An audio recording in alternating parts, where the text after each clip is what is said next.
recorded call. Sure.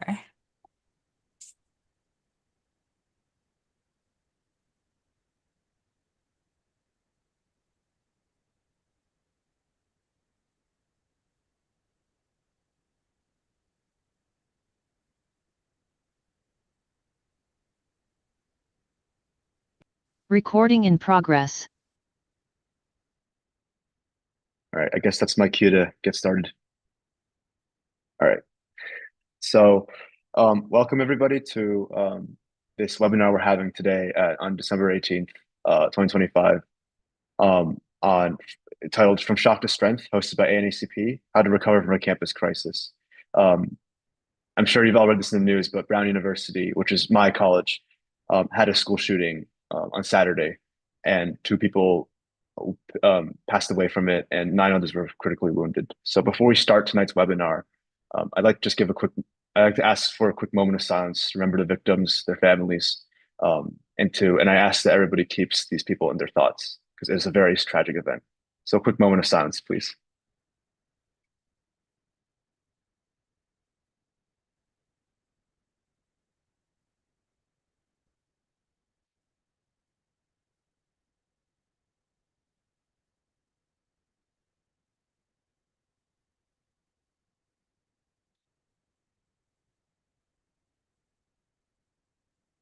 Okay. Thank you very much. We appreciate you all for keeping the victims and their families in their thoughts as we process this unimaginable and senseless violence. I'd like to hand off now to Dr. Hua. She will do a community check-in tonight. And Dr. Grace Hua is one of our panelists tonight, and I will give her a fuller introduction later in the session. So welcome, Dr. Hua. Okay, well, thank you. Thanks, everyone, and thank you for coming. Just want to let you know that it's a safe space and that you don't need to share anything personal today. You're just welcome to participate as much as or as little as you feel right. If at any point you need to step out or take a break, it's okay. Um, I'm really glad that everybody's here. You don't need to have your camera on, and you don't need to speak, and you don't need to know how you're feeling. Being here is enough. This space is for you. Whether you lost someone, you knew someone, or feel shaken in ways you don't yet have words for, it's totally okay. So I first want to introduce our agenda so you know what's our plan for tonight. Okay, I'm going to share a slide. It's okay, I can talk through. So we first, Dr. Lee will tell us how to understand what are the responses that our body may feel now or in the coming days, and even when you return to campus. And then I'll talk about some coping skills, how to restore a sense of safety and build our resilience from shock to strength. And Dr. Liu is going to talk about the local resources in Brown University. And in the end, we'll have a Q&A moment. So if this is okay with you, I would invite everybody to put both your feet on the floor and notice the support underneath you. You don't have to relax, just notice the support underneath you. And then you can, if you want to, only if you want to, you can respond in the chat in this Zoom room. Just you can type one word or type an emoji or type nothing at all. Just say, right now, my body feels mostly da da da da. Put your own words, put a one word, or emoji, or nothing at all. So we know where are we, everybody, because this is open invitation. So people probably come with the different status and different feeling. And so if only if you want to, I would invite everybody to respond using the chat room Just say, right now, my body feels mostly, and I will allow 10 seconds for a quiet moment. Then you can for the typing to show up.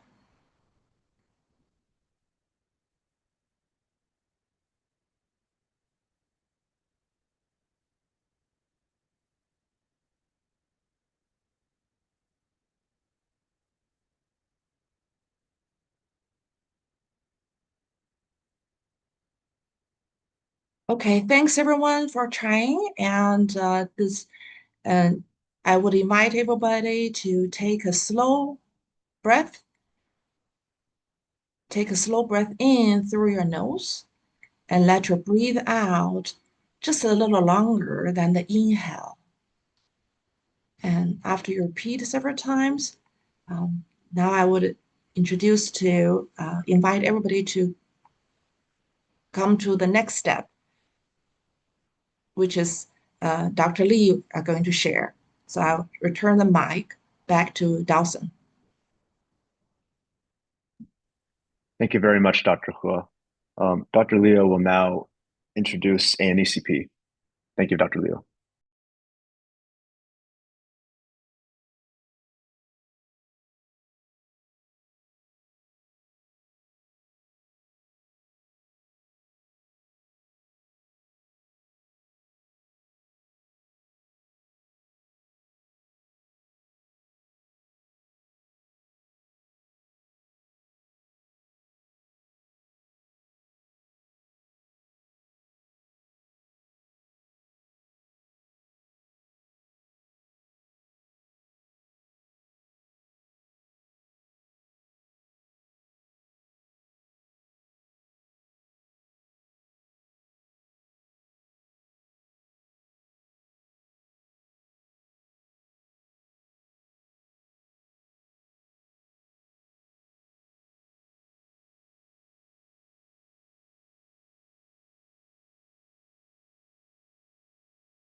Thank you, Dr. Leo.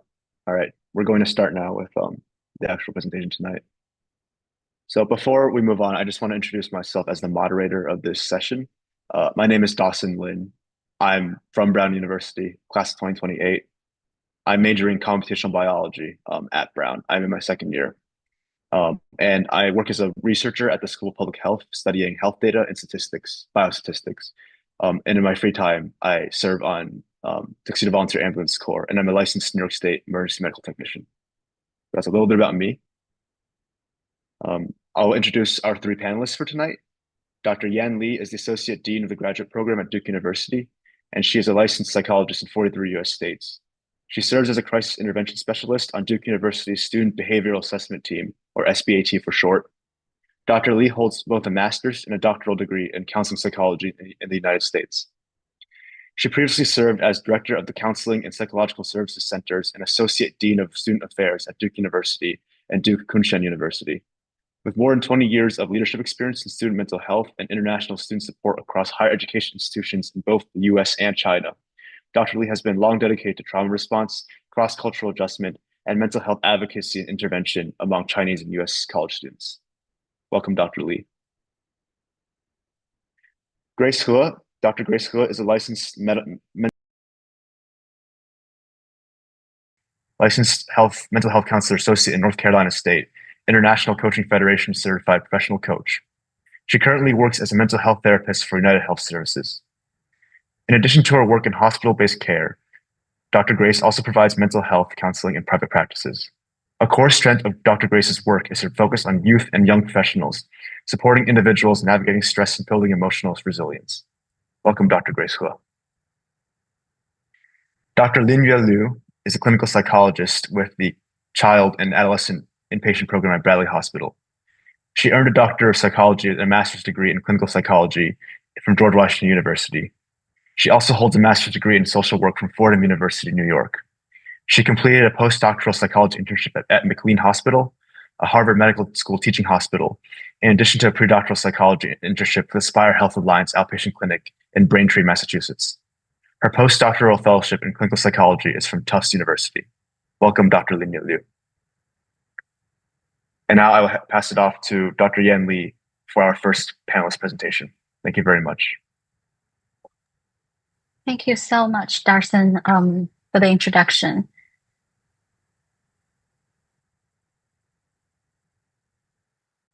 Give me a second to start my slideshow.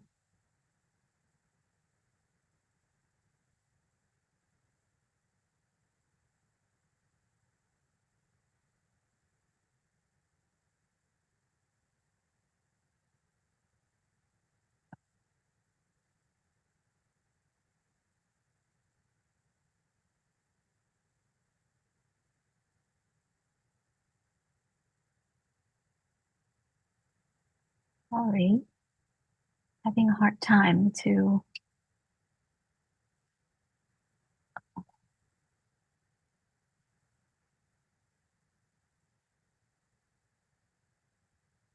Maybe, Darson, maybe while I'm doing this, and if you, you can talk to other about other things that I don't know what's, maybe other presenters can talk. Yeah, sure. I'm having a hard time to screen share. Hold on, just give me one last moment. I can try to see if it's going to work. It worked earlier, but now it's not. Okay, let me see. Awesome. Okay. I think it's working. Oh, good. Okay, great. Excellent. Well, thank you so much for your patience, and thank you for being here today. And it takes a lot of strength and resilience to show up for a conversation like this, especially after everything that you have been through. My goal here today is to help you understand what happens to the mind and body after a mass shooting. And I hope to normalize the response that you may experiencing and offer practical tools for returning to campus and rebuilding safety, connection, and community. So I'll walk through 3 different areas. And first, what healing after trauma actually looks like. And second, how to navigate returning to campus. And third, how collective healing and community support can help you move forward. Everything I cover today is meant to support, not pressure, because it is your pace in terms of your healing journey. Healing after trauma is never linear. You may move forward and backward and feel okay one day, or even feel okay for 1 hour, and then the next hour or next day you feel overwhelmed. And this isn't a sign that you are doing something wrong. And it's simply how trauma recovers work. We often see recovery unfold in 3 different kind of broad stage. Again, this is broad stage. You may move between them at your own pace. The first stage is the acute response stage. It happens the first day of the trauma to weeks, which is mostly what are you experiencing at this point. Your nerve system remains in survival mode as your body and mind try to process the immediately shock of what happened. And I will talk about the acute response stage and what are you experiencing. And then the second stage is adjusting and integration stage. And that takes, weeks to months. And you begin to processing the event while you're also attempting to return to your daily routines. And this period's response involves balancing grief with gradual engagement, re-engagement. So, after the winter break, and so when you return to campus in the spring semester, and that will be the adjustment and integration stage. And then third is recovery and growth stage. And that could take months to years, depends on the individual. And the trauma becomes integrated into your life narrative. Then a sense of, hopefully a sense of safety returns gradually. And then some may discover even post-traumatic growth, finding meaning and strengths. So wherever you are on this linear, this timeline, either early, in the middle, or moving forward, eventually to recovery, this experience is valid. Whatever you're experiencing is valid. Healing takes time, and you don't have to rush through it, even though the pain is so, it's so significant and it's feel like so unbearable sometimes. So in the first days and weeks after traumatic events, like what you're experiencing right now, everything can feel overwhelming. So you may experience shock, numbness, hypervigilant, and fear, sadness, anger. A lot of those emotions are normal responses to a traumatic situation. And this is your body is trying to protect you. Even though the danger has passed, you're probably going to notice that you still feel unsafe everywhere. And then you're experiencing anxiety and then panic. And some intrusive thoughts are very normal. And emotional overloads, some people experience emotional overload. Some people experience numbness. And all those reactions, again, they're not weakness, and they're your nervous system working to protect you. They're working overtime. So trauma also, like you can see from the slide, that also can show up physically, and such as you may have trouble sleeping because your nerve system is overworking, right?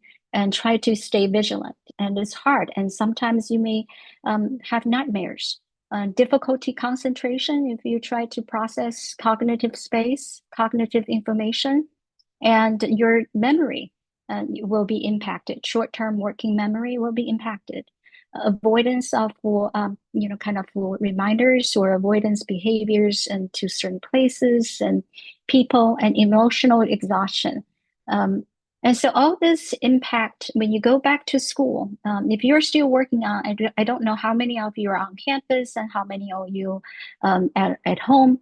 And so you may still working on your homework or some internship application or whatever that you're working on, and that could be impacted. And also your social life and daily routines, and all those are expected, and it will ease with support. So support is very important.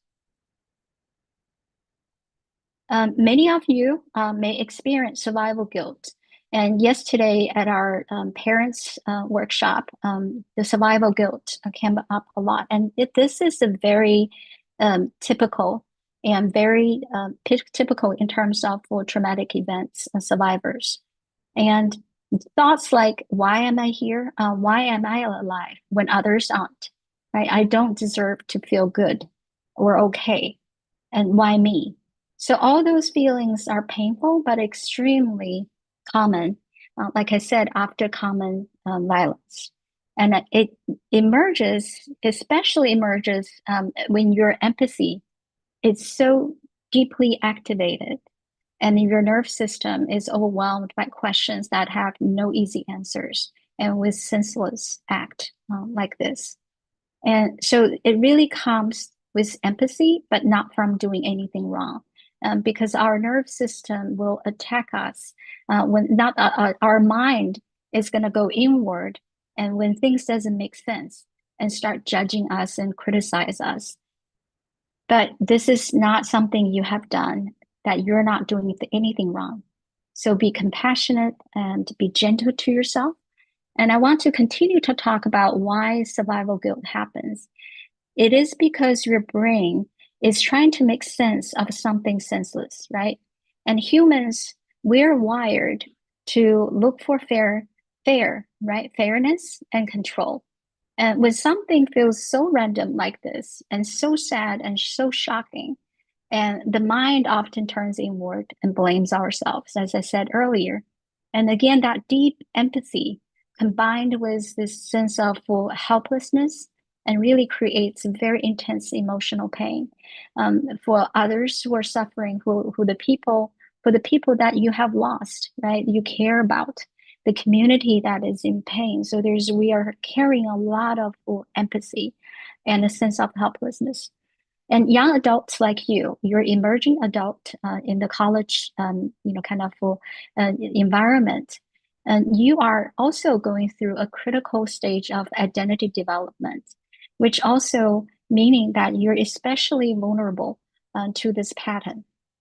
And I also want to acknowledge, so some of you here may had experienced previous mass shooting or violence or disaster or previous, trauma that maybe is related, kind of different type of trauma, or you may have pre-existing condition such as anxiety, depression, neurodivergent students. And so that also put you in a vulnerable space for being re-triggered, your kind of nerve system even being more carry on more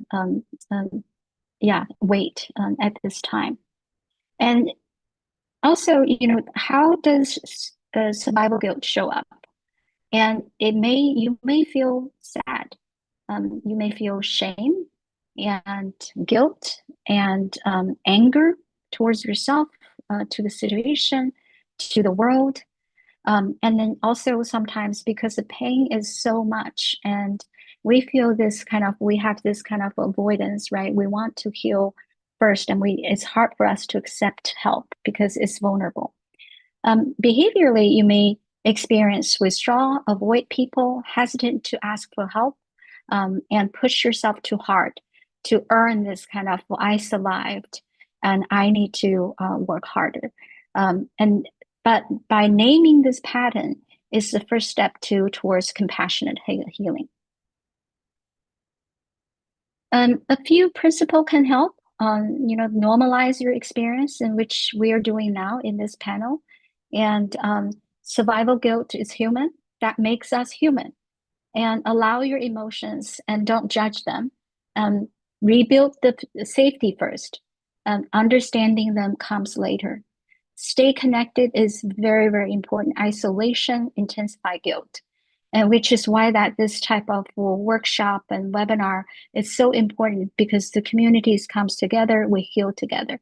And gently challenging your self-blame. You didn't cause or control what happened. Consider talking with a trauma-informed therapist. Remember, reaching out is a sign of resilience and strength, not weakness. And here I want to talk about in terms of traumatic grief. We cannot, kind of ignore this because this is a grief process. This is the traumatic grief process. And so it's important for us to understand that the stages of grief, the first, and also grief comes, after trauma has its own rhythm. And this first stage is shock and numbness. And you may move between shock, hyperarousal, meaning disruption, sadness, anger, or guilt. Again, that's not linear. Right, so you can move. That is linear. Those are moving through stages. Eventually, with time and support, people reach reorganization. Right. Our brain try to make sense. Our brain is our body, our brain, our mind is trying to calm and try to reach that reorganization, and sometimes even post-traumatic growth. So this is. So there isn't any kind of a correct timeline. Your pace is your pace. But remember, there's a process. And coming back to, I want to talk about in terms of coming back to campus. And this is a big emotional step. I don't know how many of you here today are still on campus and how many of you are, going back to home already. And I assume that probably there are some international students on this call. And so it is a big step right now, whether you're staying on campus or returning back to campus in the spring semester. And it is completely normal to feel anxious, fearful, sad, or disconnected, because your brain is trying to numb and trying to cope, right? And familiar places may trigger in memories, and just kind of be prepared. Concentration, again, that may feel harder. Sleep may be disrupted. Your nervous system is trying to relearn that you are safe. And You might find yourself scanning for exits and startled by sounds or avoiding certain buildings. And this is all normal. And you may need some breaks or more rest. None of this means you're not ready. It means that you're healing. And so ease your return and return gradually, right? If you can do that, visit campus early with a friend, with family members, start with short stays, sit where you feel more in control, and near exit is okay. And carry grounding tools, whatever that is. It could be a stuffed pet animal, it could be a fidget spinner, whatever that make you feel grounded and safe. And give yourself permission to step out if things becomes overwhelming. That's self-regulation. It's not failing. It's not it's not weakness. So in terms of academic support and social support, again, the trauma affects our memory, attention, cognitive, space and motivation even. So this is not laziness, it's biology. Our body is responding. Please talk to your professors, your advisors, academic deans, early about academic flexibility, academic accommodation if it is you are noticing that you have some kind of mental health concern, and you can get a note from your doctor, and your disabilities resource center should be able to help you to get accommodation. And also faculty member, I imagine in Brown or other university, and that my experience, we are all very accommodating for students with mental health needs.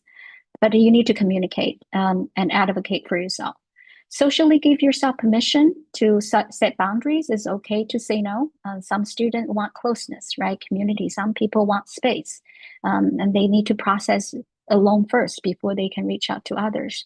Both are valid as long as you're not intentionally isolating yourself and struggling alone, that you already kind of reached to the level of clinical significance. Stay connected in whatever way that feel right for you. I also want to just acknowledge that international students carry different burden. It's I'm doing a screen share. If in an ideal scenario that I want to interact with our students and wanted to know how many of you are international, how many of you like undergrad students, and how many of you are graduate students. And so for international student, you carry additional burden. Culture shock around violence, right? So that's very valid. Away from your family and the support system, you have language barrier when you have to disclose and describe emotions in a different language. If you're not, working with somebody who share the same cultural background, cultural norms that discouraging express feelings. And so in the Chinese culture, it's hard to, kind of people are not used to express feelings. And you have visa challenge, and also academic pressure, financial concerns. So all that are very, very challenging. So collective healing, which we're doing now, well, individual healing is essential. It's profoundly powerful. It's coming together as a community like today. Collective healing, acknowledge that trauma like this affects not just individuals, but the entire community. And then recover happens best when we are supporting each other, and because it reduces isolation, and it really strengthens our resilience, and it helps to restore a sense of belonging. So when we have shared grief, and shared vulnerability and shared meaning making, this all support recovery. So when we support each other today, we are creating space where people, when us feel understood, seen, and safe. Thank you for your time, presence, and courage today. That's the end of my slides.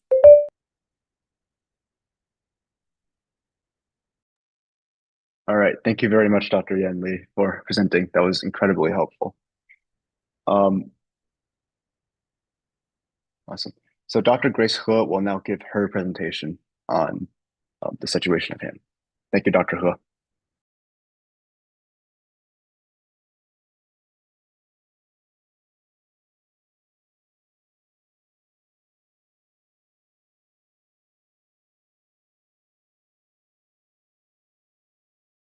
I think you're muted, Dr. He.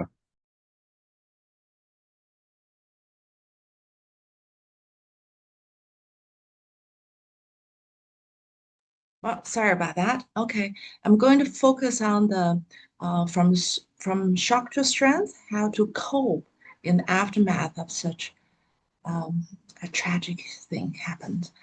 All right, so first we need to restore a sense of safety. When something frightening happens, one of the first things we lose is a sense of safety. Safety isn't just about what's happening around us, it's also about what's happening inside our bodies. After a crisis, our body may stay on alert, even when you're physically safe. That doesn't mean anything is wrong with you, it just means your nervous system is still trying to protect you. So we can try to restore this moment of safety internally and externally. Internally is how your body feels. Externally is your environment. We can focus on small, controllable actions.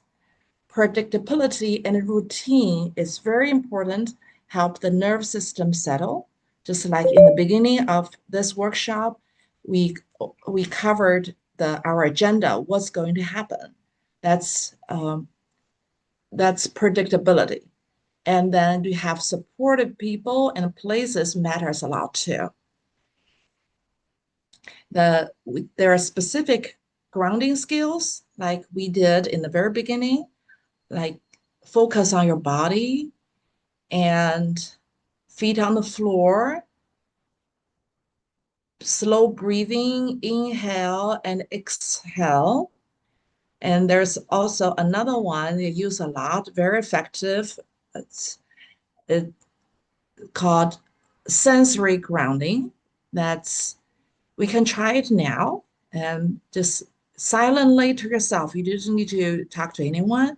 Just in your heart, name 5 things you can see, 4 things you can feel, 3 things you can hear, 2 things you can smell, 1 thing you can taste or sensation in your mouth. You just notice. That's good enough. These groundings, it can be very effective when you're in a moment of overwhelming emotion, and grounding does not make everything better. It just helps your nerve system turn the volume down a notch. As Dr. Lee says, our nerve system could overreact in order to protect us. Well, and the next thing is create micro safety. Micro safety means small everyday actions that help your body feel more in control. After crisis, we often want big answers, but nerve system respond best to small, predictable signals of safety. For example, you can wake up and go to bed around the same time, eating regular meals, having a simple daily structure. And another source of safety is people and places. So a friend you feel calm around, or a study place, a library corner, or a spot that you feel comfortable, and knowing where you feel most at ease. And also, it's very important to limit your exposure to news or social media. I know in the moment like this, our instinct is probably to keep checking the news and keep checking what's going on. But actually, that's not best for our mental health at this moment. It's better to take breaks from constant updates. Or if necessary, if you think you have to, then just to choose 1 or 2 times a day to check the information and limit yourself. And also, while you're doing that, notice how your body feels after scrolling. We cannot underestimate the basics, the sleep, the hydration, and nourishing food. These may sound very simple, but those are powerful signals of safety to your body. And we can move on to some other major tools. Then one of the powerful tools is to name the reaction. This tool is simple but powerful. When stress or anxiety show up after a crisis, our first instinct is often to judge ourselves, to think, oh, what's wrong with me? Or instead, try to name what's happening in a neutral way. Instead of saying, what's wrong with me, just say, this is my nervous system reacting to danger. This one sentence, why is it powerful? Because it creates space. It separates who you are from what your body is doing. You're not anxious. It's just your body is having an anxiety response. You're not broken. It's your nerve system trying to protect you. When you name this reaction, you move out of self-blame and into self-understanding. And that makes it easier to choose what you need to do next, whether it's grounding, rest, or support. The second tool is thought anchoring. A lot of times we have catastrophe thoughts. After crisis, our brains are very good at jumping to worst case scenarios. These thoughts are not facts. They are stress responses. You can notice them. That's the first step to ease their impact. So there are some common catastrophe thoughts you might hear other people saying around you, or you think in your own mind. Something like, it's not safe anymore on campus, or something bad could happen at any moment, or if I relax, I won't be prepared, or I will never feel normal again. This anxiety means something seriously wrong with me, or I should be handled this better than I am. There are a whole bunch of things like this, but those are catastrophe thoughts. That means they are not true. They may feel very convincing because they are designed to protect us. But instead of arguing with them, you don't need to argue with them. You can just respond with grounding truth. The grounding truth could be like, say, tell yourself, I'm safe right now at this moment. This feeling of anxiety or scare is intense, but that will change over time. I can take this healing one step at a time. Or having a reaction in my body does not mean I'm weak. So all those reactions that could be unusual to you, but just tell yourself, those are natural. That's how my body reacts in this kind of circumstances. Well, 2, 3 could be self-compassion. It's very important. Let go of, I should be doing this, I should be doing that, I should be over, I should be fine now. Let go of those should. Just treat yourself as you would to a friend, because everybody is different. Some people may behave this way, some people may behave that way. There's no right or wrong. Those are all natural. So treat yourself as you would to a friend. That we usually can be compassionate toward a friend, but a lot of us are very critical to ourselves. So at this time, self-compassion is important. Just remind yourself that healing takes time.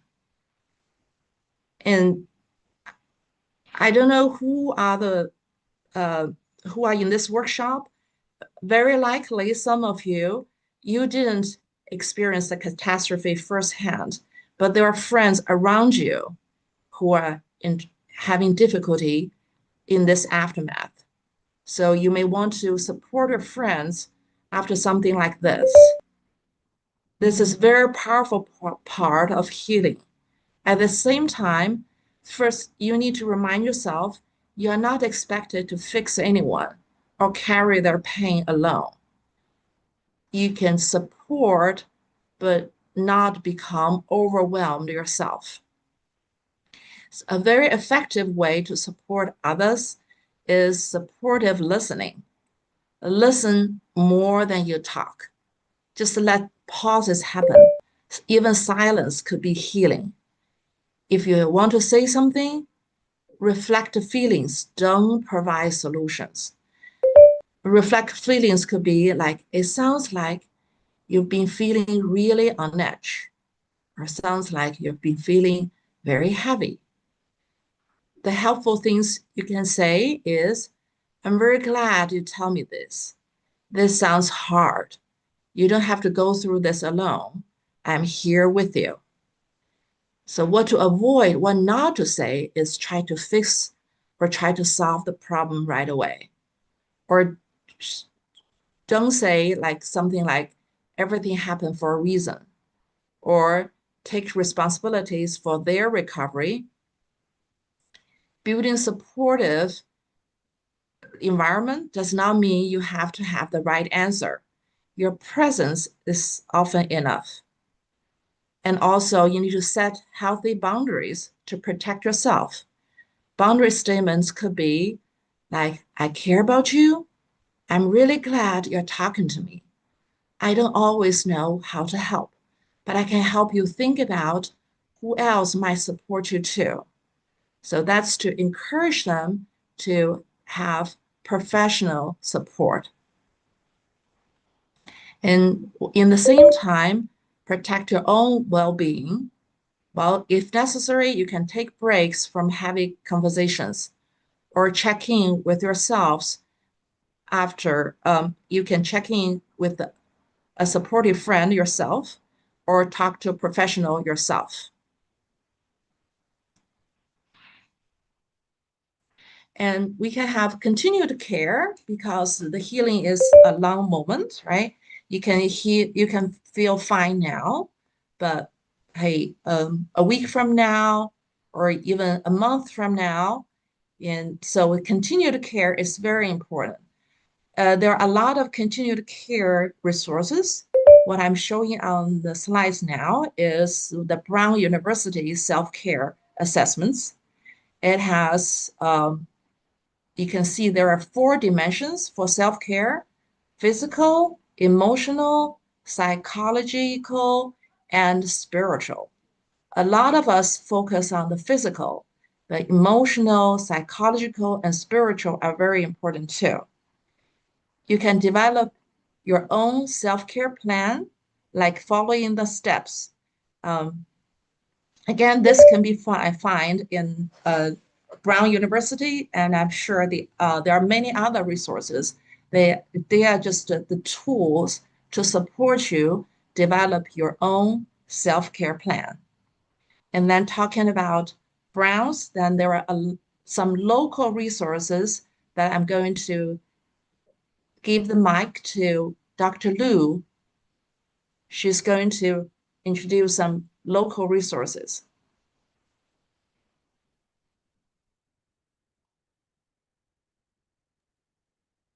Okay, so I can share my screen if that's okay. Yeah, sure. Let me see how to stop sharing. Um,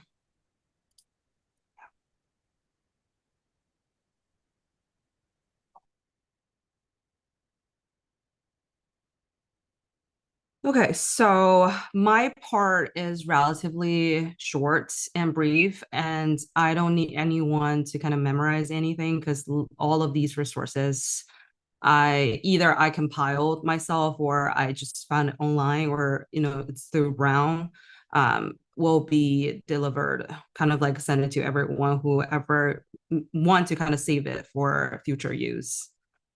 So I think first of all I just wanted to kind of like share this one document that I spent some time compile these resources. So I know everyone has access to Brown College Counseling CAPS services, which is very helpful. So I think this is kind of the first stop for many students. If you don't know what to do and you want to talk to someone and go to the CAPS and talk to one of the counselors on campus, is always the very first step. If you feel like, because of this kind of like a situation, I believe that there's higher needs right now, like where students want to kind of like talk to a counselor, want to talk to someone, just check in. So it might be hard for you to kind of schedule appointments. So these resources are kind of like, found or, compiled by me, just, beside Brown campus resource. There's some like, off campus in the community resources that you can still consider for the future use. So there's first two things in this document. So I kind of like color coded everything. So first thing is, if you feel unsafe, overwhelmed, or unable to function, you might be thinking about like, I really need to take a break from school, or I even if I really want to be in school, I want to kind of do my work, do my assignment, hang out with my friends, go to classes, but it's really hard for me to get up every day and wake up, just like, follow through my daily routine and things like that. It's okay, because, we're experiencing something really significant, traumatic. So we have like different responses. People would need time to kind of recover from that. So there's two options, it's different from the regular outpatient, counseling, like on a weekly basis, so outpatient counseling, you do, weekly counseling, see the therapist once per week. And for some people like this, in this kind of like status or states, it's really hard for them to just do once per week counseling and that's it, right? Because they need like more support. So I would recommend people to kind of like consider maybe doing some like partial hospital programs, or we call it day programs. So I'm gonna share some flyers while we're talking. So the first thing I would recommend is within the Brown University House, because we used to call ourselves Brown Lifespan Physicians Group, but now we're just changing because Brown University Health and Brown University somewhat kind of connected with each other. So this is considered to be kind of like an internal resource still, like for Brown students, for Brown community. So the day program is this like Monday through Friday on a daily basis. It's kind of like you have a structured day because it's Monday through Friday, 8 to 2. You have daily therapy. You have a counselor you talk to on a daily basis. You have a psychiatrist who can potentially prescribe some medications to help you recover, a little faster. And you have the care coordination, which is the case manager, who might help you navigate when you're ready to discharge from the program to the regular outpatient therapy services, which for some people, they may need that because, recovering from trauma, for some people, it's a short-term thing. For other people, it might be a long-term thing. So we can consider doing some partial hospital program, try to, kind of like help ourselves reintegrate into our daily structure routine, do some intensive therapy services with some medication for help. And there's several tracks I would recommend people when you think about like, what, I really feel like I can't really function right now. I do need more help and support. So for the Brown University Health Young Adults partial program, we have this young adults track, and we have this trauma and PTSD track. And there's another one called building emotional regulation or acceptance regulation. So all these tracks can be considered, and they use different kind of therapeutic approaches. For example, trauma-informed CBT and DBT for emotion dysregulation, and DBT for prolonged trauma or prolonged exposure. So it's for trauma treatments. So all these things can be considered, and usually these programs last from a week to 2 to 3 weeks. So you might still receive some accommodation. So you don't need to worry too much about like, what if I'm going to these programs and I'm gonna be, missing out on things on campus, and I need some accommodations. Can I do that? So I think when you're in those programs, like a partial program, the case manager will help you kind of like connect with the school, talk to your advisor, and get accommodation you need. So you can take care of your mental health before you fully reintegrate to campus. So that's one option. So the other option is not Brown University Health is another hospital, but it's a Care New England. It's called Butler Hospital. So Butler Hospital also has this day program. So I'm not going to go through everything because the structure is pretty similar. It lasts from 1 week to 2 to 3 weeks. Again, every single day, Monday through Friday. You will do group therapy, individual therapy, and you have psychiatrists so who can prescribe medications and things like that. So you do have some structure, which is really, really helpful for anyone who's going to recover from trauma. So that's that. So going back to this main document you're going to have later. So the first option is when you can't really function, okay, and you need more intensive support. And the second option would be for people, let's say you really wanted to kind of just do weekly therapy sessions, which is helpful for most people. And unfortunately, all the, college counseling kind of appointments got booked the next semester, right? Or you're going to wait for a little bit to, get in touch or see your therapist for the first session. And you do want to kind of check in with someone who's on call, who might respond to you immediately. So there are some other opportunities if you need ongoing support or you just need accessible care. So the first option, again, is Brown University. We have this Access Center you can call and to see if there's an on-call clinician who can talk to you and help you navigate the next step. And there's another one, Butler Hospital. They also have this Express Care outpatient center. You can call. Again, you don't have to make an appointment or anything. They can respond to you immediately if you want to talk to someone on call or just see them.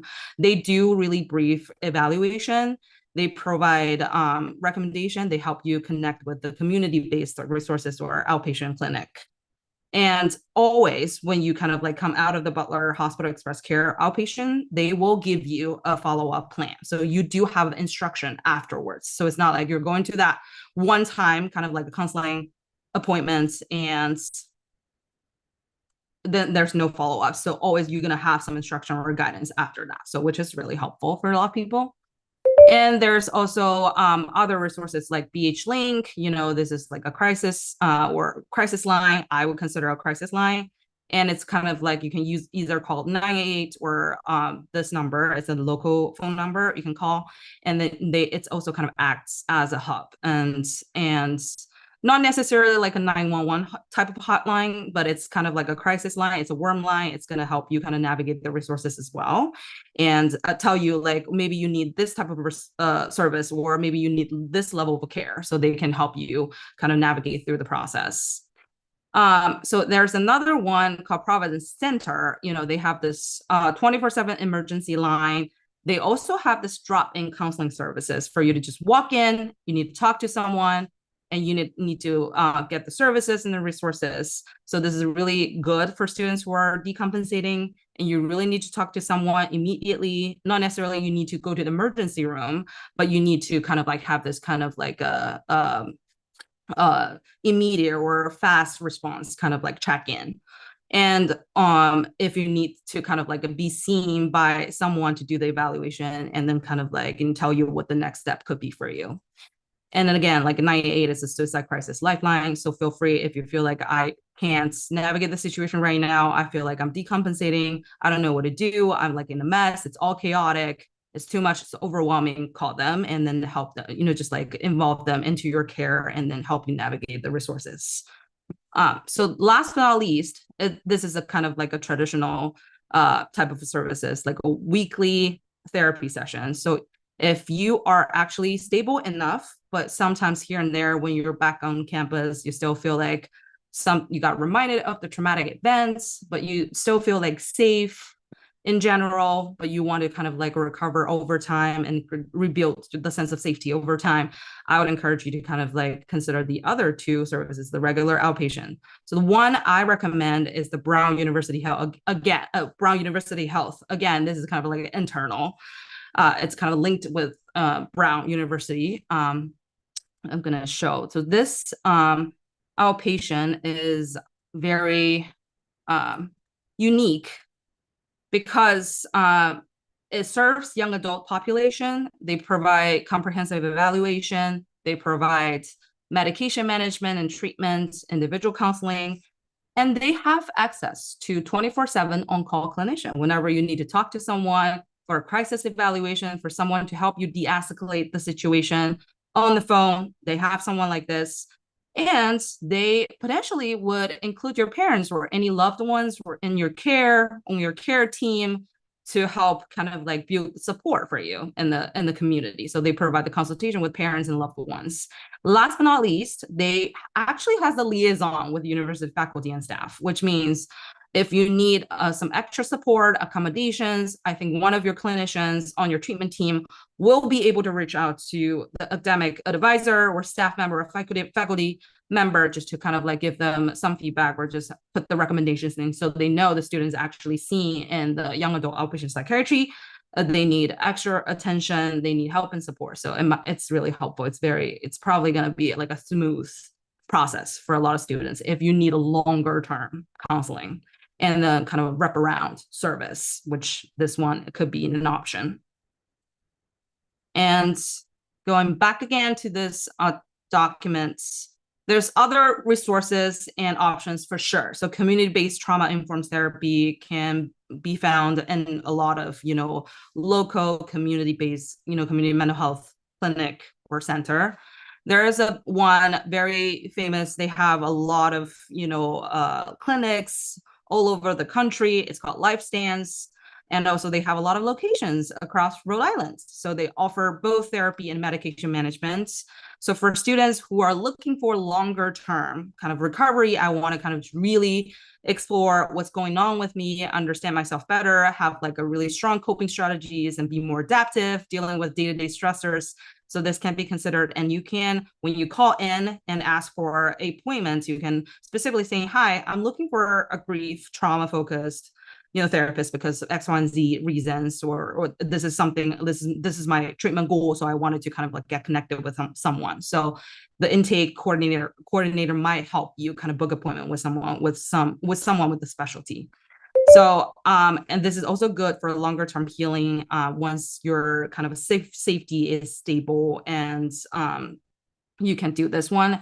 And I think for this one, I would mention most Brown University students, I think if you have United Health as your student insurance, most of these clinics accept your insurance. So you don't need to worry about the coverage, most likely.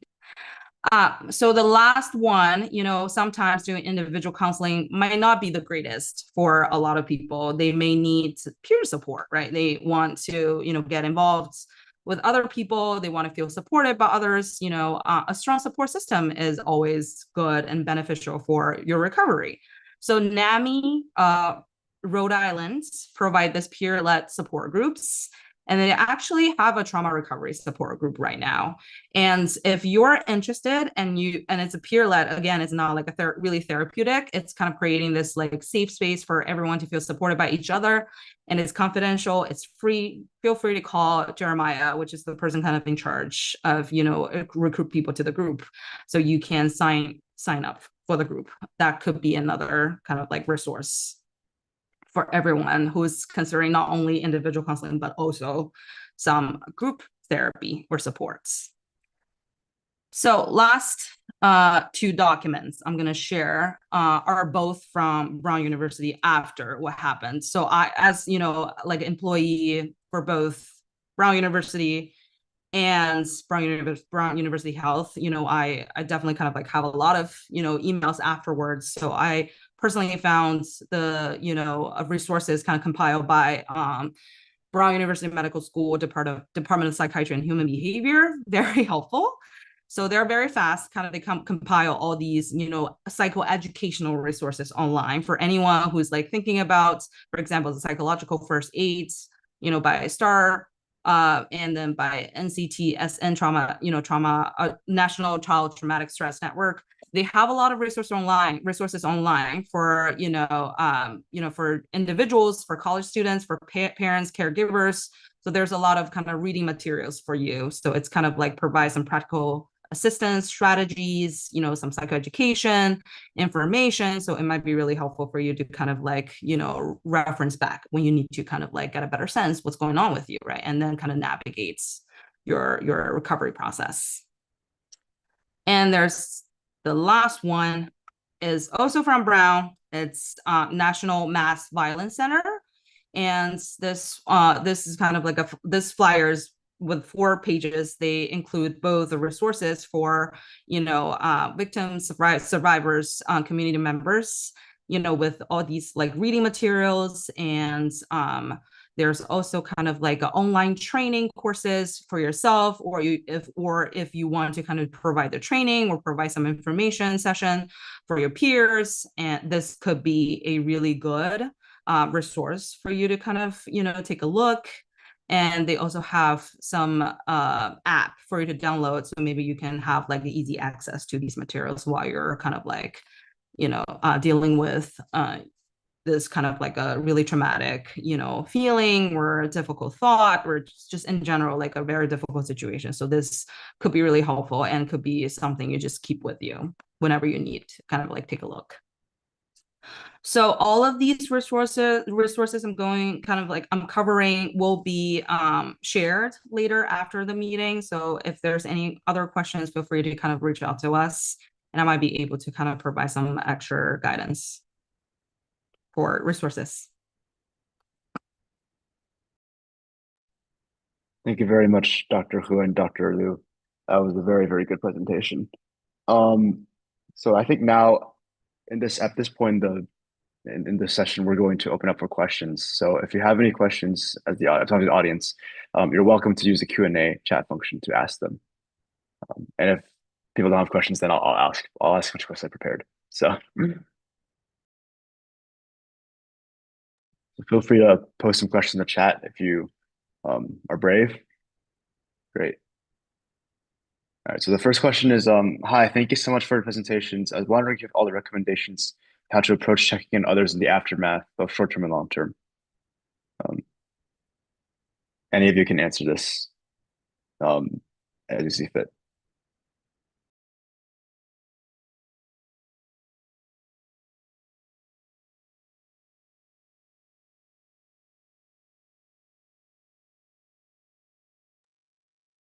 I can try that. Yeah, I can try that. Basically, I have covered this a little bit in my session. And so attentive listen, and that's after you get connected, right? So this sounds like you don't know how to get the first step, right? The first step is to create a safe space. Says, hey, I want to check in with you. And if you're ready, I'm here. And feel free to share or not to share. You just know that I'm here. That'd be a good step, first step.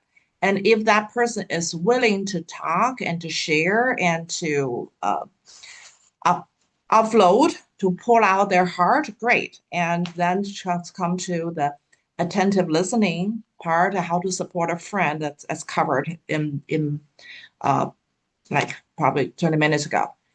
Does it answer your question?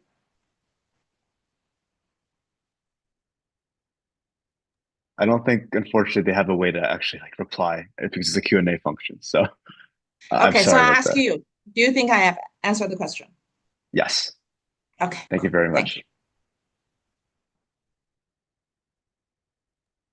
I think the only thing I would add is, always kind of checking in with yourself, right? If you feel like you're capable of, having a conversation like this, it's okay. But again, like checking with yourself, if you feel like really overwhelmed, I guess when you try to offer support for other people, it's going to be impacted because you're emotionally exhausted and overwhelmed. You might not be able to fully attend to this conversation when your intention is pretty good, you're well-meaning, you want to offer support and help, you want to check in. I mean, checking would be great, but have like a in-depth conversation to help people uncover and process things. I think sometimes it's kind of tricky, it really depends.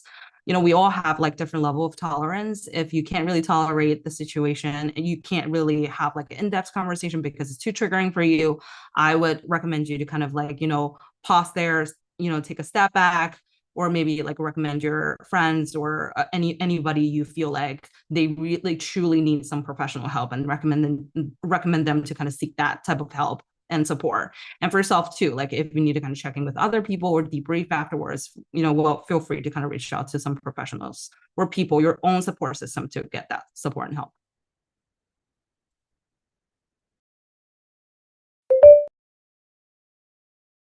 Okay, I guess we'll move on to our next question. So our next question is, will the sense of security ever come back? I can try to answer that one for now, and then other speakers can speak up.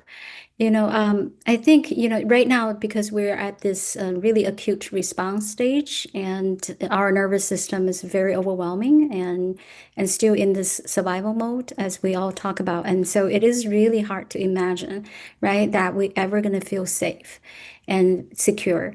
And especially you have to return to campus and then, visiting those familiar places and also the lecture halls. And those are all going to trigger your trauma response.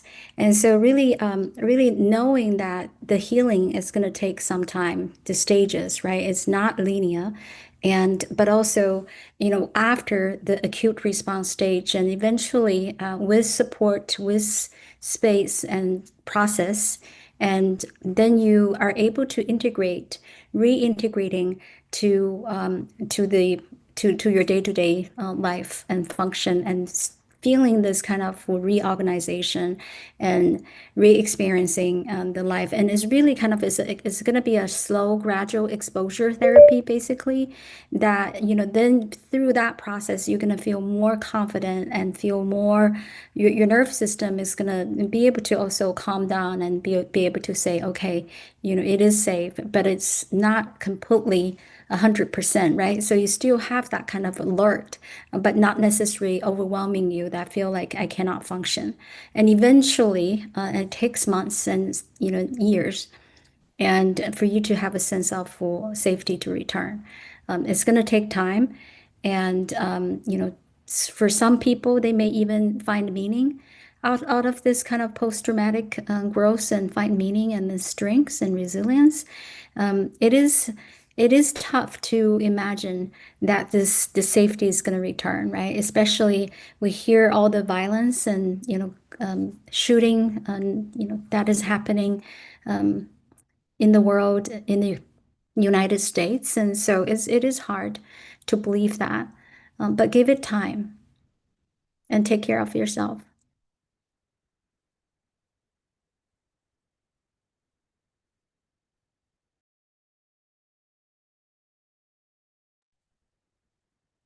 Okay, thank you very much, Dr. Lee. All right, so our next question is, this is from Julie Chen. I am a parent, and how can I help my son not check the media to chase the news?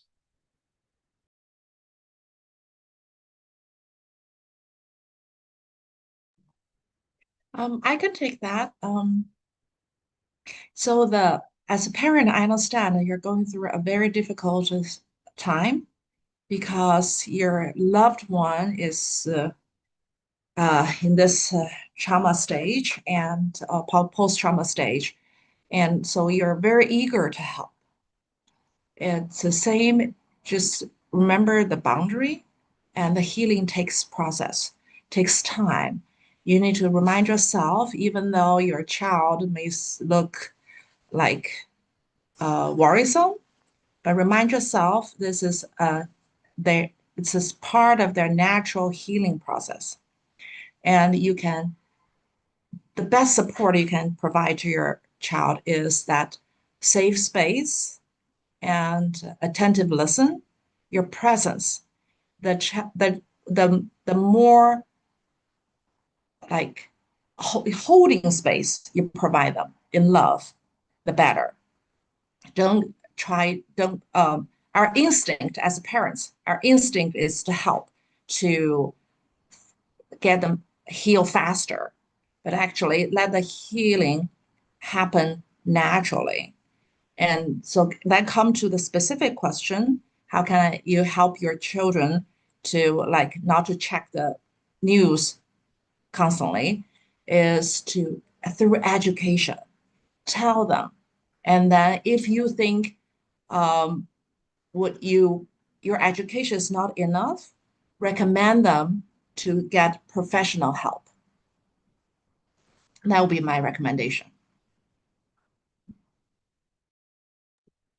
I would add, in terms of, well, I would be curious from that space of curiosity and try to understand why your son check the media, right? And how often when you say that, kind of, well, if it is spend hours glued to the phone and then the only thing they watch and is to kind of screw through are the social media about the shooting, about all the other massive shooting, and what are the contents and how much time that they spend, and then also is it impacting their day-to-day functioning, is he isolating himself from others, and how is his just basic functioning is being impaired, right? If it is not, then, you know, we probably as adults and everybody, we also like, I notice myself and, when I'm preparing and giving this talk and I want to know what's happening, right? But to what degree? I think that's a first question, right? It's like, why he keeps checking the news. And then you want to kind of, well, coming from that why and curiosity, if it is anxiety, if it is that he doesn't feel safe, then provide that kind of the emotional support he needs. He doesn't know, he may not know that by checking the news is coming from this cycle of stress, right?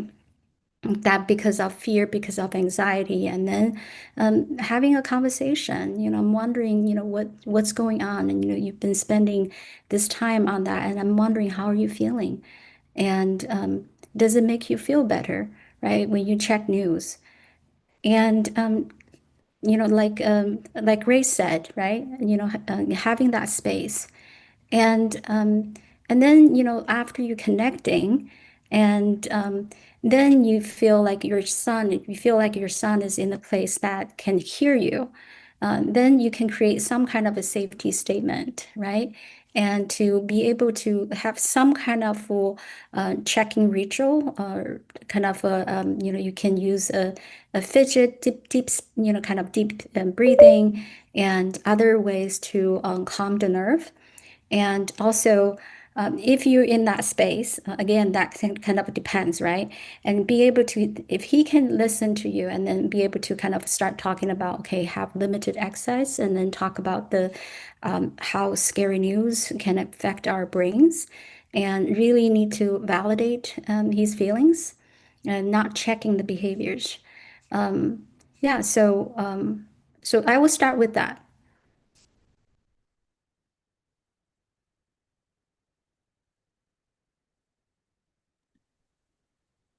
Thank you very much, Dr. Hu and Dr. Lee. All right, perfect. So our next question is from Chinxiao. As a parent, how do we have a conversation with our kids returning home for holiday? How can I advise her to stay wise for campus safety? This is interesting. I'll start. I have some kind of curiosity here.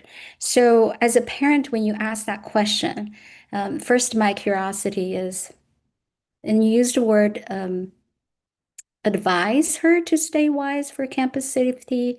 So there's assumption here that your daughter does not know how to stay wise, right? So I'm curious about your own emotional state at this point as a parent. There's no judgment here, but I will be kind of first checking in with my own emotional state, where I am, right? Am I nervous? Am I anxious?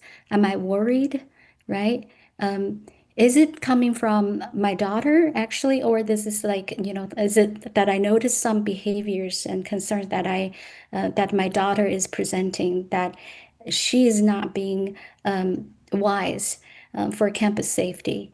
Is she feeling anxious, or is it coming from me? Because it is so important for parents like us that we know the difference between our anxiety, our emotions, our fear, and our worry about our kids, right? Because it's coming from a place of love and heart. Of course, we all gonna feel that. But also that is so important for us to check in with ourselves first before we kind of like, okay, maybe that's my kids are not being safe, or yeah. So that's what I'm gonna start with.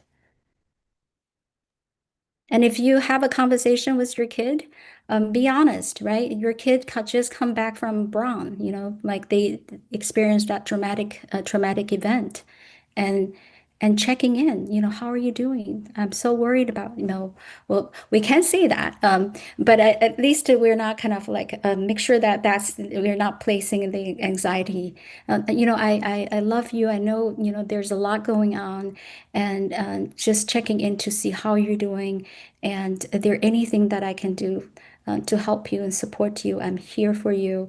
Um, do you want something that is good? And then do you miss, home food, right? Being a real parent. That's what I do to my son. Yeah. But also I tell my son, like I notice that it's like, oh, am I, and then I pay attention, right? You pay attention to their reaction. If I see my son and kind of give me the look that I am annoying him, and I say, oh, I'm sorry, you look like you're annoyed. Am I intruding your space? Do you want me to leave? And then he was like, yeah, then I leave, right? So respecting that they're emerging adult, and that they have that independence. And so, yeah, so I'll stop here.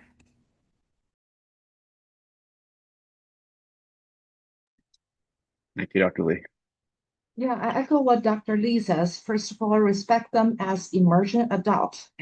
They probably forever a child in our eyes, but respect that they are emergent adults.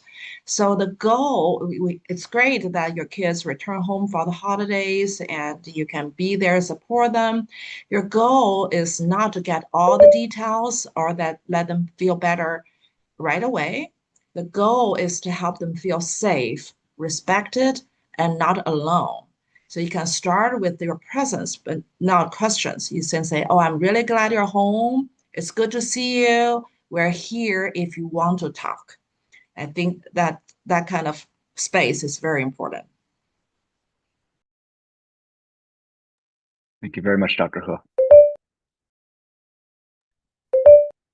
right, I'm going to wait for a couple of minutes just so to one see. more thing, I'm just gonna add quickly while we're waiting for the other questions. Not necessarily add, I'm just going off what what Dr. Lee and Dr. Hertz has shared.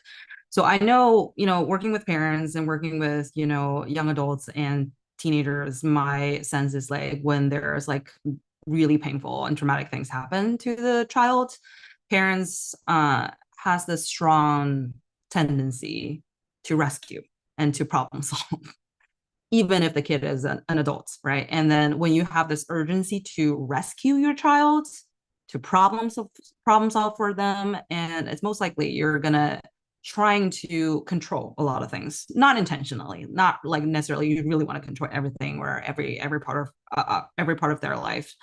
But again, like when that happened, I would ask parents to kind of like, kind of take a look inside, right? And what's going on with you? Again, like going back to Dr. Lee's point of view, and checking with yourself and be curious. I think for most effective problem solving with children, with even like adults, children, that you would want to kind of give them a sense of like autonomy and independence, so they know they have control over things, and you're inviting them to kind of like problem solving with you together.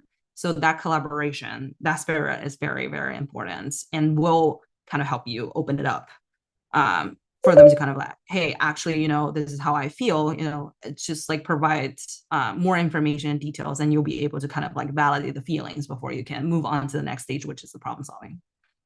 Yeah, absolutely. Can't agree more with Dr. Lu. And so, especially at this stage of development, identity development for college students, and so they're at the stage that trying to have a sense of self, and then in this traumatic events, that when people that having lost control of their safety, the safety of their life, right, and to be able to at their home have a sense of control and being empowered about their decision, about their emotional experiences, and for parents to be able to sit with that kind of unknown, that sit with the when your child does not share anything, or their emotions or their kind of experience about what happened, and trust them. And that is so important because it is hard for our us as parents to sit with that kind of like, is he okay? Is she okay? Right? She's not telling me anything. Is it because that she's depressed? Is she anxious? Is she isolating herself? Right? With all that kind of assumption and knowing that, where is it coming from? Right? Do you notice any actually behavior changes, functional changes? So that's where you want to kind of really pay attention, but also don't like kind of in a way that is controlling. Again, kind of going back to that control. Uh, Again, that to control the behavior is not necessarily that you're doing intentionally, but is that inattention, right? Automatic response that we do. Yeah.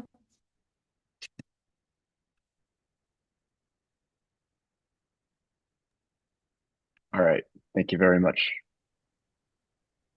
So I'll wait for one more minute to see if there's more questions. And if not, I'll use the last 10 minutes to ask some moderator questions on my own part.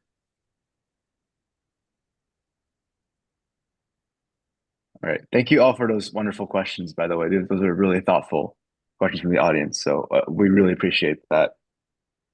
I think for the last 10 minutes, I came up with a couple questions from listening to all three of you talk, and I'm wondering if I can ask them. I think my first one is in terms of reframing the situation, right? This was obviously a very traumatic event for lots of people. And I'm wondering if there's a way for us to, I know like I've heard of cognitive behavioral therapy being like a very popular form of psychological treatment. And I was wondering like, is there a way for us to kind of reprocess and reframe whatever happened in a way that's helpful to our own minds, if there's like a strategy for doing so? I know Dr. He spoke a lot about this during her best presentation.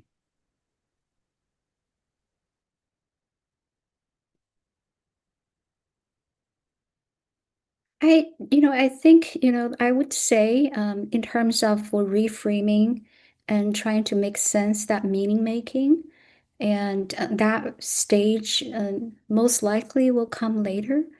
And like I said, in terms of the traumatic grief process, right? The first stage, you're gonna have the acute psychological response. And then the second stage, slowly we're reintegrating, reorganizing our life, re-entering, right? And trying to re-establish the new routine, right? And gaining back that safety, sense of security and safety, and then have faith in your surrounding, right?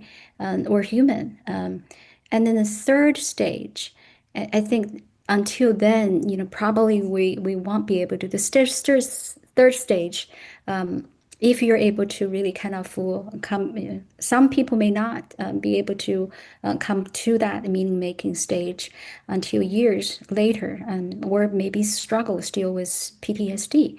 And for some people, and that you are able to reach to that meaning making, right? But I would not try to rush to it. And so actually, I have that kind of curiosity again, Darson, when sometimes when we try to kind of like, okay, I want to make sense of this, right? And, I want to kind of go into that positive kind of a stage. And I'm wondering if it is still kind of your mind and trying to make sense and problem solving of all the pain that you're experiencing or the pain that the community is carrying, right?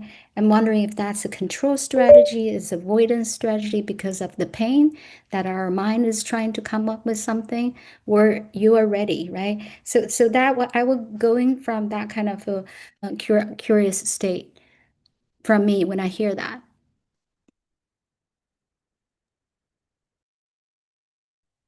I suppose what I'm asking is like, I've just, I'm not a clinical psychologist by any means, like all three of you. What I'm asking is, I heard it's often helpful to reframe things. I understand it takes time a lot of times because obviously people need to process what has happened and the senselessness of it. But what I'm wondering is, at the end of the day, when you do eventually get to that stage, what is the best way to kind of like reframe yourself. I'm Yeah. sorry, this is like a poorly posed No, question. I hear you. I get you. I think I get it. I think just to, one thing I want other, our other speakers and experts and to share their perspective. One thing that is, we want to change the narrative, right? The end goal is we try to make a sense of what's happening and re-engage, regain that kind of a sense of control and empowerment. You want to empower yourself, your community, right? And rewriting that story and narrative. I think just even writing, kind of like just to, having a journal, writing about the emotion and then the experience you're having, right? And allowing that space to heal, right? From, by talking, by writing, and really transform, if you're ready, right? Transform that narrative.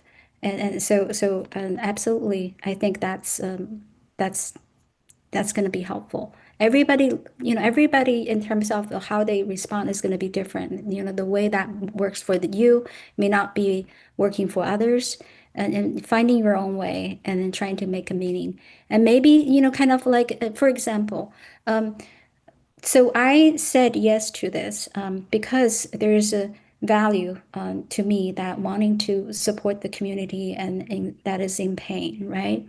I cannot turn it down because it's value driven, and it's my way to contribute to the narrative, that to contribute the community healing, right? Collective healing, and we are making a meaningful, by doing this, a meaningful event, right? But not event, creating a meaning of this traumatic event by coming together, and for you to come here and organizing all your students and around the country, maybe even world, and to have this really challenging, hard conversation. I would say that's change meaning, right? You are changing narrative. But there are many ways. So I think my response to your question is I don't have like a really clean cut or anything kind of like short that I can really answer that question. But going back to the points, Dr. Lee just mentioned about, kind of like rewriting your narrative, because like for a lot of like a trauma recovery or the trauma informed therapy, the second stage is always for people to kind of like really hear what they're saying, how they're actually describing what they experience, because that's the first step.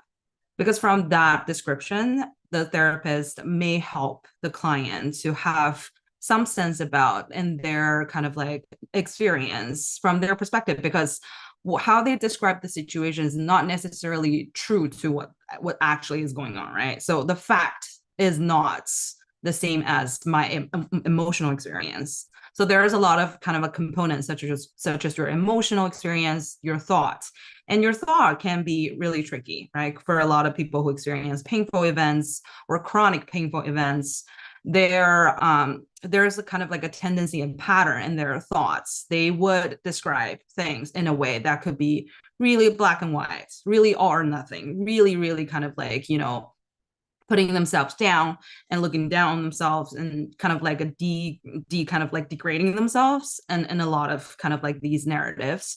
So for a lot of therapists' job and work, it's just to help them kind of like, first of all, highlight and note to themselves that this is actually what's going on. That's why I'm feeling the way I'm feeling right now, right? So there's a lot of that going on. And then from that experience, the client might be able to kind of like regenerate a different way, a balanced view or a balanced perspective about what happened to them, what occurred to them. And that's when you kind of make the meaning of your experience. So it's more balanced. It's not like black and white. And so that's really, really kind of like a complex. And for some people, it's kind of pretty lengthy process. So there's one book actually I personally very, very enjoy. It's called Trauma and Recovery, which is a book written by Judith Herman. This is a very famous psychiatrist who spent a lot of time on trauma study.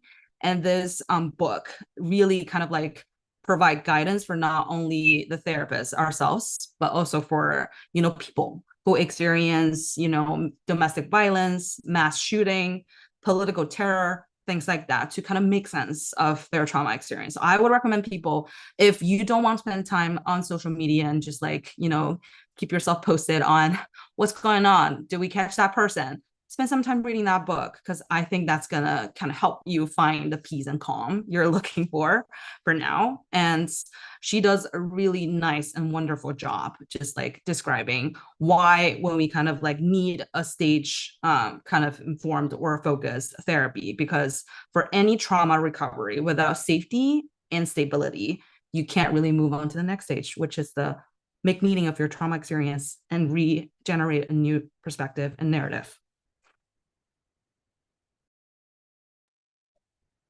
Well, I echo both Dr. Lu and Dr. Lee, and I just want to add a piece to it. Like, reframing does not mean minimizing or does not mean thinking positive, right? Reframing at this stage is offer your nervous system a more accurate and kinder explanation of what's happening.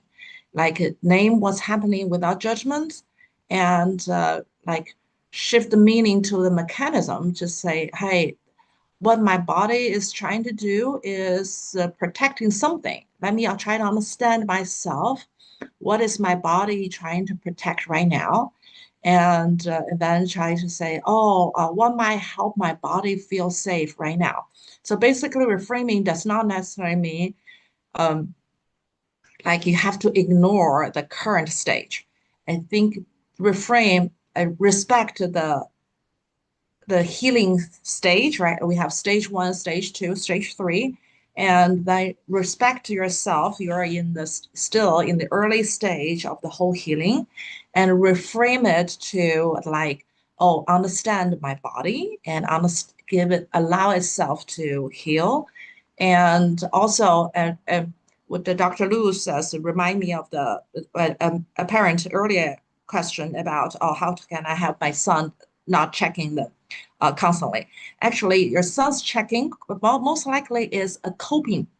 He's coping. It could be maladaptive coping, but that's the coping he come up with. So if you can replace it with a positive coping, then the negative coping will naturally disappear. The positive coping could be see a professional, like read a book, like the trauma healing book that Dr. Lu recommended. Those are all healthy coping. Let them do nothing, their protection, their body try to cope with something. So give them the healthy tools will be a big plus.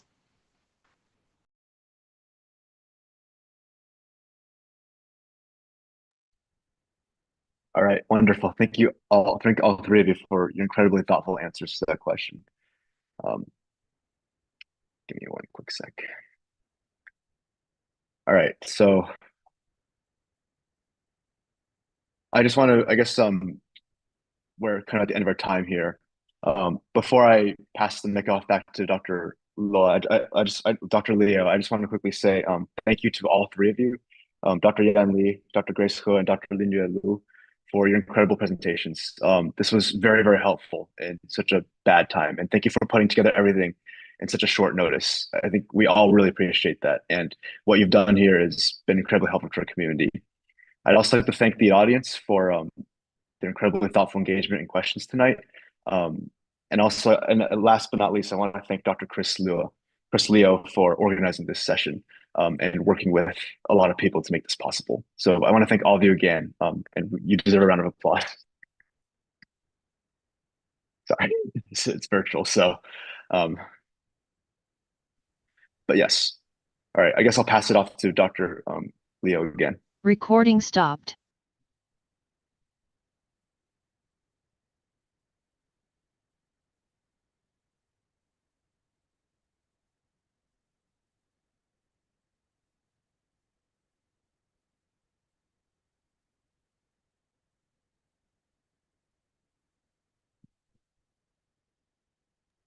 Thank you.